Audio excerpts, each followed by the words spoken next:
Hey guys, let's talk about labor. Hey, what's going on, guys? It's your boy Mike. Now, I've had to move inside because at the end of my labors, the rain came down. So it's raining right now, and I thought, let me get inside and get this conversation going. Here's the thing, it's Labor Day weekend. It's Saturday, and on Monday, September 7th, both America and Canada celebrate Labor Day, which is a recognition of the contribution of laborers past and present to making America what it is. You could say that labor has helped make America great, although I'm sure people in the labor unions would not like to hear that. They would not like to be associated with the Make America Great Again campaign. But I want to talk a little bit about labor. This is a socialist holiday. It's a collectivist holiday. We're celebrating the collective action of the laborers of the North American continent and how they've contributed to our society.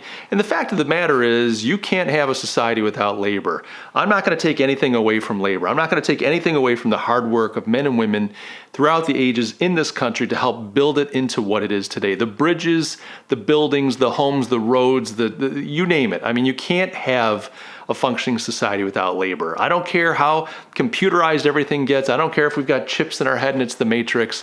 At the end of the day, you can't have a functioning, healthy society, one in which human beings want to live in, one in which human beings can thrive in without labor. But if you watch this channel, you know that regardless of the fact that if I'm wearing a red shirt, there's no hidden message here, I am not a collectivist. I am not a Marxist. If anything, I'm a free market guy. If anything, I am an anti-revolutionary, a counter-revolutionary, a reactionary. I'm a conservative, kids, but I love free markets, and I want to talk a little bit about labor because I think there's something in the whole kind of collectivist labor union movement, this idea that we've got to organize, we've got to come together to fight the injustices, that society's working against us, that we're the 99% and the 1%'s getting over on us, and the really elite rich, and it's inequality and inequity, and just there's these pay gaps, and the rich is getting richer and the poor are getting poorer. This is all wrapped up in the concept of labor, and I want to talk about this because I think there's something deeper that goes on with labor, with work, that we're missing out on. When we focus in on the inequalities, when we focus in on these systemic injustices in our society, we miss the deeper narrative. We miss the bigger opportunity. And this opportunity can help change people's lives in material and meaningful ways. And so I just want to take a few minutes as I've been working today, and I wasn't just today, I think about these things all the time, but as I was working today, I was kind of meditating on labor, the very nature of work. Not of trade unions, not of, collectivist bargaining and so on. And I get it. Like they were, back in the day, they were fighting to just have an 8-hour work day in a 5-day work week. They were working 60 plus hours a week. It was tough. So I'm not here saying like they had it so good back then. But I think you can have it bad and get it wrong. Just because you're poor, just because you're oppressed, just because your situation's not good, doesn't mean that your solution is the right one. Doesn't mean that your ideas are the best ideas. And I think the labor unions, I think the socialists, I think the collectivist approach to solving problems misses a huge opportunity. So what is that? Well, let's talk about the nature of labor. Let's talk about the nature of work. The thing that strikes me is that labor or work is transformative. That when we use our bodies, we use our minds, our bodies, our intellect, our physicality, and we impose our will on the world around us, meaning I'm going to impose my will. I'm going to pick up that wrench and turn that nut and take that tire off and change the tire and put the rim back on. Like I've imposed my will and I've changed something. I've transformed something. Today you saw me working on my yard. I imposed my will and I labored for 2-3 hours and I cleaned up and the yard looks fantastic, especially after a little bit of rain and manicured and the trees, and it just looks beautiful. I transformed that through the act of my will. But the fact being that our labor is how we transform the world around us. You don't transform the world by sleeping. You don't transform the world by eating. You don't transform the world by watching Netflix. Our labor uniquely is what helps us transform the world around us. Now, there's something else that I want to get at here. It's not just that, well, we need to work to transform the world around us. Karl Marx would tell you, oh, it's labor that transformed the world and made it what it is today. And I would partially agree with that. Although, he wants to pit the classes against each other. He wants to say, well, the managers, they're terrible. The bourgeoisie, they're terrible. The ones that have are terrible. And the ones that have not are the good guys. And the fact of the matter is, you can have good human beings and bad human beings all across the spectrum. There are some people out in the streets right now protesting that are good human beings. I can guarantee you that. There are some other people out protesting right now that are really despicable. And there are some good human beings on the police force. There are some despicable human beings on the police force. There are some good human beings observing and commentating on all this. There are some despicable human beings observing and commentating. This is just human nature. You're going to have good and bad. But let's jump forward. Let's talk about labor. So labor is how we transform the world around us. But labor is also how we transform ourselves. And labor is how we create wealth. Now, when I say create wealth, I'm not talking about making money, and this is part of the problem. A lot of people complaining right now, a lot of people that are upset about pay inequalities and financial, the rich getting richer and the poor getting poorer. They may have some truth when they may have some insights when they look at the greater data, but we're talking about individuals in relatively free countries. This is a ridiculous argument. We're living in 2020. If you're watching this video right now, you're a wealthy person. If you're watching this video, I don't care what your situation is, you have access to the internet. You have access to really sophisticated devices which allow you to consume broadcast media that's digitally downloaded to you instantaneously over the airwaves. I mean, you're living at a certain level that humanity never could even imagine through the millennia. What I want to point out today isn't so much that labor unions are wrong or that these guys are wrong and that I'm right. I just want to point out that there's an opportunity when we understand what labor really is, when we enact our will and we kind of use our will to labor, when we do something, we're transforming something. It may be tiny, it might be a tiny transformation. But if you can grasp the idea that labor can result in transformation, you start to understand the opportunity that your work provides for you.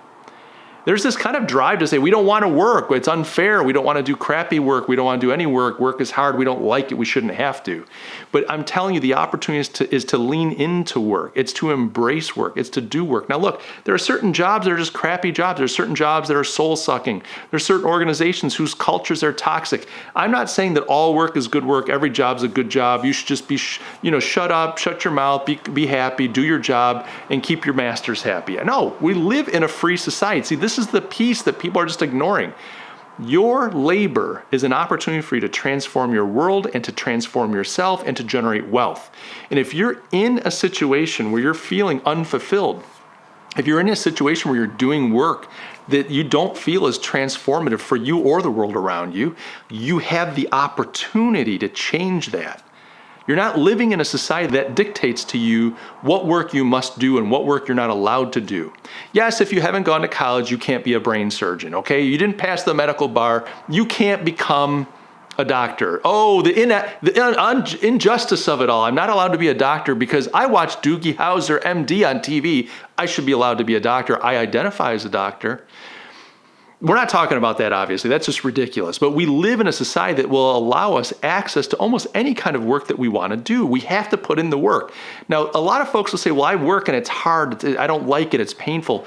It's just like working out. Anything when you first start, it can be painful. It can be hard. It can be tough. It can be miserable. But the more you do it, the more accustomed you become to it. The more you grow into it, the more you develop the muscles, the skills, the memory, etc., to be able to do those jobs much easier. And over time, they become actually pleasant. How many times have you ever started exercising and it was just miserable? If you hung in there with it, over time, it's like you craved the exercise. If you didn't get to do the exercise, you felt miserable. That same thing that just 4 months ago made you sick to your stomach and you wanted to just run away and not do, then it becomes like, I'm going to go nuts if I can't get my run in today. And it's the same for labor. So when we work, we have the ability to transform the world around us. And in doing that, over time, we begin to transform ourselves into people that are more competent, people that are more capable, people that have more depth, and ultimately are getting more satisfaction and fulfillment out of life. I think it's the people that are avoiding work. I think it's the people that refuse to work. I think it's the people that are unwilling to do the work, to get themselves in a place where they can do work that's more fulfilling, that are the ones that are the most dissatisfied right now. And what they think will make them happy is tearing it all down. What they think will make them happy is changing all the institutions. And yeah, there are corrupt institutions and there's a lot of mess in this society. I'm not going to defend everything about the society. There's a lot of things I don't like, but we've got the freedom to say, I just don't want to participate in that. I'm going to actually make a better life for myself. And when I do that, you could say, well, that's just selfish, Mike. You're just thinking about you. But every time I do that, every time one of us says, I'm going to make a better life for myself, the more people that do that, it increases the value and quality of the society in general. And so I would encourage you this weekend for Labor Day, just take a few minutes and think about the nature of your work. Is it transformational? Now, you don't have to be changing the world. But if you're young and you're saying, my work is not transformational, ask yourself, how can I start to get on a track where I'm doing work that makes more of a difference? How can I get on a track so that I get to a place down the road where I'm doing work that I'm proud of, that has some significance to it, that has meaning to it for me? It doesn't have to be significant to the rest of the world, but it has to be something that gives you fulfillment. It has to be something that you're suited for, that you say, I'm really proud of the work I do.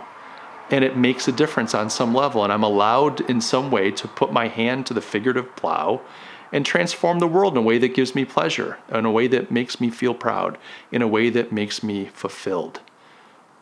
To be able to do work that is fulfilling is one of the life's greatest pleasures. And in the meantime, by doing that, you're actually able to benefit in ways materially and non-materially, transcendently, we'll say, that it's just a real blessing. So guys, thanks for just letting me talk for a few minutes. I hope that you have a fantastic Labor Day weekend, and I hope that you're able to engage in work that's meaningful. If you'd like to stick around, I like to talk about these kinds of things. So hit that subscribe button. We'll talk about things like wealth generation. We'll talk a little bit about marketing and brand strategy, entrepreneurship, and human fulfillment. These are the kinds of topics that I get into. But in the meantime, I hope you guys have a great weekend. I love you all, and I'll catch you in the next video.